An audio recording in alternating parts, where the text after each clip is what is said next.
t'as pas de femme de ménage, c'est toi la femme de ménage. Ça, les riches l'ont bien compris et c'est ce qui les différencie des pauvres qui vont se dire mieux vaut faire le ménage moi-même, ça me coûtera moins cher. Alors que le riche, lui, n'hésite pas à payer pour s'économiser du temps plutôt que de l'argent. En fait, il semblerait qu'un pauvre, c'est davantage une mentalité plutôt qu'une fatalité. Alors ne soyez pas choqués, ce que je veux dire, c'est que les riches sont stratégiques et creusent l'écart en accumulant plein d'avantages. Donc d'abord sur le temps, ils prennent une femme de ménage, ils se font préparer à manger et envoient quelqu'un faire leurs courses à leur place. Ensuite, ils concentrent ce temps économisé uniquement sur des activités qui leur apportent plus d'argent. Puis avec cet argent, ils continuent de s'optimiser. Ils mangent de la nourriture diététique qui fait tourner mieux leur cerveau, ils prennent un coach sportif, ils achètent les meilleurs renseignements et conseils, ils s'embellissent pour que les autres leur fassent plus confiance et ainsi de suite. Alors au final, ces avantages sont complètement déloyaux, mais c'est une des raisons qui explique l'écart monumental entre les riches et les pauvres, n'en déplaise à Mélenchon. Le riche, c'est juste quelqu'un qui pense normalement. Le problème, c'est le pauvre. Il y a une raison à cette pauvreté.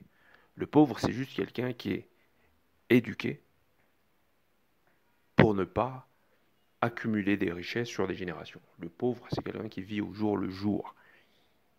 Il pense au moment présent. Dans la réalité, il y a des rôles qui sont attribués à tout type d'individus. Il y a des gens qui aiment travailler. Vous n'y pouvez rien, il y a des gens qui aiment travailler. Et ces gens qui aiment travailler, ils ne comprennent pas que d'autres personnes soient plus cérébrales. Alors ils disent de ces gens, admettons que vous n'aimez pas travailler, vous n'avez pas que ça à foutre. Vous réfléchissez au futur ou à des choses, des idées novatrices. Le travailleur, il ne vous comprend pas parce qu'il a une mentalité de pauvre. Et donc celui-là, il ne vous comprend pas. Ça veut dire qu'il est fait pour travailler. Donc il faut respecter ça, il est fait pour travailler, peut-être pas vous. Vous êtes peut-être fait pour créer des concepts. Comment on s'enrichit, hein, quand vous regardez les riches en général, comment ils s'enrichissent? Ils s'enrichissent parce qu'ils développent des concepts, ils créent des concepts, peu importe la richesse, hein, qu'elle soit économique ou qu'elle soit intellectuelle, hein, ou culturelle. Celui qui évolue culturellement, c'est celui qui, soit il permet à la culture d'évoluer, parce qu'il lui apporte une plus-value, soit il crée une nouvelle culture, qui n'entre plus, bien sûr, en adéquation avec la culture ancienne, hein, donc celui qui est en avance sur son temps. Donc ça, c'est une richesse que ne peut pas comprendre l'homme ou la femme lambda. L'homme ou la femme lambda, en général, ce sont les travailleurs, on va dire, hein, on va essayer de vulgariser ça. Le travailleur, il a besoin de travailler. Et si vous ne lui donnez pas de travail, par exemple, si vous avez un travailleur parmi vous, hein, moi je connais ça un peu, le travailleur, il y a des travailleurs avec qui vous ne pouvez pas vous permettre d'être laxiste. Par exemple, admettons que vous ayez une mentalité qui consiste à faire des choses que selon une certaine utilité. Ben, le bosseur, parce que les nanas adorent les bosseurs, hein, le bosseur, lui, il veut travailler constamment. Il ne se soucie pas de l'utilité de son travail. Il veut faire, il veut agir, il veut au final recevoir donc sa récompense, sa dopamine ou son petit sucre. Il veut qu'on lui dise c'est bien, tu as fait du bon taf. Mais il veut travailler, il ne supporte pas d'être là sans travailler. Donc si vous avez affaire à un employé qui est bosseur, vous ne pouvez pas vous permettre de lui dire écoute, il n'y a pas de boulot. Il n'y a pas de boulot, mais reste tranquille, à ta place, assis-toi et attends, et lorsqu'il y aura du boulot, je veux que tu sois expéditif et réactif. Alors là, le bosseur, il ne comprend pas. Pourquoi? Parce que le bosseur, lui, ce qu'il veut, c'est bosser constamment. Il veut que vous lui donnez du travail constamment. Il veut travailler, il n'y a que dans ça qu'il se sent à l'aise. Vous comprenez? Parce que c'est son profil psychologique. Alors que celui qui raisonne à multiplier, hein, qui veut donc agrandir son patrimoine, lui, il ne fait pas des choses qui ne soient pas pertinentes, dans le sens où il ne fait pas des choses qui ne permettent pas qu'il fructifie son patrimoine. Lui, il n'agit que dans une finalité qui est pertinente, selon son objectif final. En fait, le riche, lui, il veut agrandir son patrimoine pour mettre à l'abri les futures générations. Et il pense aux futures générations. Alors que le bosseur, lui, il travaille pour le mois. Il travaille pour le mois et il est content. Il est fier de lui. Il y a cette notion de fierté chez le bosseur qu'il faut oublier si vous n'êtes pas de ces gens-là. Si vous êtes une personne qui a la finalité donc, de grandir, que ce soit humainement, spirituellement et économiquement. Vous ne devez plus réfléchir avec le logiciel que l'on vous a octroyé dans votre passé de pauvre. Quand je dis de pauvre, c'est une manière vulgaire hein, de dire l'homme lambda, le médiocre, hein, celui qui est comme tout le monde. Une fois que vous n'êtes plus dans ça, vous devez réfléchir avec un autre logiciel. Qu'est-ce qui est utile et qu'est-ce qui ne l'est pas? Qu'est-ce qui me permet d'être plus productif? Et la productivité est différente en fonction de votre profil. Si vous êtes un bosseur, être productif, c'est avoir travaillé toute la journée. Mais pour un entrepreneur, être productif, j'imagine, hein, c'est ma définition que je me fais de l'entrepreneur, être productif, c'est avoir permis donc l'émergence d'une économie supérieure.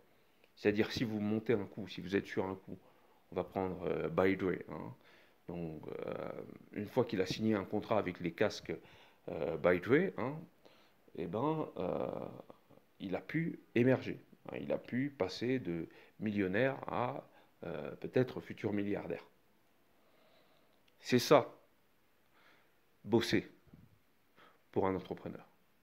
Mais pour un bosseur, bosser, c'est pas ça. Bosser, c'est aller, effectuer des tâches à répétition, revenir, fatigué, épuisé. C'est ça, bosser. Par exemple, vous avez deux types de personnalités qui font de la musculation. Moi, je le sais puisque je vais souvent à la salle de sport. Il y a ceux qui vont à la salle de sport pour peiner, pour porter lourd, pour transpirer à la salle de sport. Alors, ils n'évoluent pas forcément, mais ils sont contents. Psychologiquement, ils ont donc cette stimulation, ou plutôt ils sont stimulés par le fait d'avoir l'impression d'avoir bossé dur. C'est ça qui va générer chez eux de la dopamine. Voilà, je suis parti, j'ai bossé dur, je me suis entraîné dur, et je rentre chez moi. Alors que le riche, il ne réfléchit pas comme ça. Il a un objectif quand il va, par exemple, à la salle de sport. Admettons qu'ils veulent avoir un corps de rêve. C'est notamment comme ça que travaillent, je pense, hein, les bodybuilders ou ceux qui ont fait de leur corps donc leur source économique ou peu importe. Eh bien, eux, ils bossent autrement. Qu'est-ce qui va être pertinent lorsque j'irai bosser? Si je dois bosser 30-40 minutes, je bosse 30-40 minutes. Donc, au final, le résultat obtenu est celui que je recherche. Le bosseur, il ne veut pas ça. Il va à la salle de muscu, il veut porter lourd. Il veut être celui qui porte le plus lourd, même lorsque, sur le rendu hein, physique ou à travers donc, les photos qu'on pourrait poster hein, sur le net ou peu importe, eh ben, son physique ne rend pas bien. Mais lui, il s'en fout. Lui, tout ce qu'il veut, c'est lorsqu'il débarque à la salle, il est le plus fort. Il est content comme ça. Mentalité de pauvre. Mentalité de l'homme lambda. Donc, j'ai rien contre. Il y a des gens qui ont besoin de ça. Vous devez savoir une chose. C'est qu'il y aura toujours des gens comme ça. Il ne faut pas les en vouloir. Il ne faut pas faire d'un âne un cheval de course. C'est-à-dire, vous allez vers lui, vous essayez d'éveiller sa conscience. On n'éveille pas de conscience. On ne rectifie pas quelqu'un. On ne change pas une pétasse amphibien. Les femmes adorent changer, donc les hommes, elles prennent des hommes qui sont complètement à la ramasse et elles pensent qu'elles vont les changer. Ça n'arrive jamais. Au pire, ce que vous allez avoir, c'est, au mieux, hein, je dirais même, au mieux, ce que vous allez avoir, c'est un couple qui va tenir, mais avec des enfants dégénérés. Donc, faire des gosses, ce n'est pas le fruit du hasard. On voit avec qui on peut amener un projet à terme. Donc, voilà. Et donc, pour revenir au riche, le riche, c'est juste quelqu'un qui pense normalement. Donc lui, il a accédé à une richesse qu'il doit faire perdurer pour les futures générations. Eh bien, il travaille dans cette espèce de relais. Hein. Il prend le relais et puis les autres prendront le relais. Alors que le pauvre, il est individualiste, même dans son approche de l'éducation. Il appelle ses gosses, mes enfants. Il peut se présenter devant vous et vous dire, voilà, je m'appelle comme ci, comme ça, j'ai 2, 3 enfants, voilà. Il les présente comme ses sujets, ou comme quelque chose qu'il a conçu par le biais donc euh, du mérite. T'as juste niqué son capote. Mais le pauvre, il réfléchit comme ça. Il en tire une fierté. Alors que le riche, c'est pas ça. La fierté, c'est si, de génération en génération, vous arrivez à faire que perdure une doctrine, une vision ou un cadre économique valable. Sinon, ça ne sert à rien. Et c'est ça la différence entre guillemets, le riche et le pauvre. Hein. Je dis ça assez vulgairement pour qu'on se comprenne. Hein. Mais vous m'avez compris, entre l'homme lambda et l'élite. L'élite, lui, il réfléchit. Quand il bouffe, il ne se contente pas de bouffer. Est-ce que ce que je vais manger va me permettre de perdurer dans le temps et d'être en bonne santé et à réfléchir de manière pertinente? Alors que le pauvre, il va au fast-food parce que McDonald's est à la mode. Et donc, qui fait des McDo, hein, qui ouvre des McDo, c'est les riches.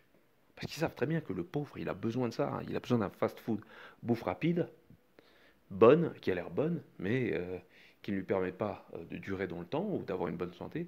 Mais le riche s'en fout parce qu'il faut ça aux pauvres. Vous ne pouvez pas redéfinir le palais du pauvre. Vous ne pouvez pas l'apprendre ou le réapprendre à manger correctement. Il n'en a pas l'envie. Lui, il veut bouffer à la mode, il veut manger quelque chose de bon et surtout, il veut rester dans une réalité sociale. Le pauvre est consommateur. Il a une nécessité de consommer, un peu comme les nanas. C'est quelqu'un qui est très féminin dans son approche de la consommation. C'est pour ça qu'il ne fait pas d'économie valable. Je ne dis pas qu'il faut faire des économies. Le riche dépense. Il dépense aussi. Mais il dépense valable. Hein. Je ne dis pas qu'il a une consommation qui est plus intelligente. Je dis juste que sa consommation le rappelle qui il est. Vous voyez? Moi, si j'achète une Ferrari, c'est pour le standing. Hein? Je n'achète pas une Ferrari pour un clip de rap. Le pauvre, il met des chaînes en or. Et voilà, c'est ce qui va représenter donc son appartenance à lui. Lui, il aura l'impression d'être, parce que même lorsqu'il est riche, il ne se voit pas comme riche. Et donc, il doit donc le crier sur tous les toits. C'est comme celui qui a une seule pièce d'or. Alors il le crie sur tous les toits, il faut que tout le monde le sache. Celui qui a des lingots, il évite de le crier sur tous les toits parce qu'il ne veut pas se faire braquer. Et donc, pauvre ou riche, c'est qu'une question de mentalité. Et si vous êtes un riche né dans un environnement pauvre, vous êtes condamné à émerger. Que vous le vouliez ou non, vous êtes condamné à émerger. Que ce soit sur le plan humain, sur le plan spirituel, intellectuel ou économique. Vous allez émerger. Mais n'attendez pas du commun qu'ils vous reconnaissent. Surtout vous, si vous êtes dans un environnement où les gens sont limités dans l'environnement limité. La finalité, c'est le panier à crabes, où celui qui monte doit tout de suite redescendre, accroché par les autres crabes. Donc vous devez prendre conscience surtout de votre environnement. Pardon. Et donc le riche, c'est juste quelqu'un qui réfléchit normalement. Le pauvre ignore qu'il a des problèmes psychologiques, sociologiques et consorts. Je ne crois pas qu'il s'intéresse à l'histoire.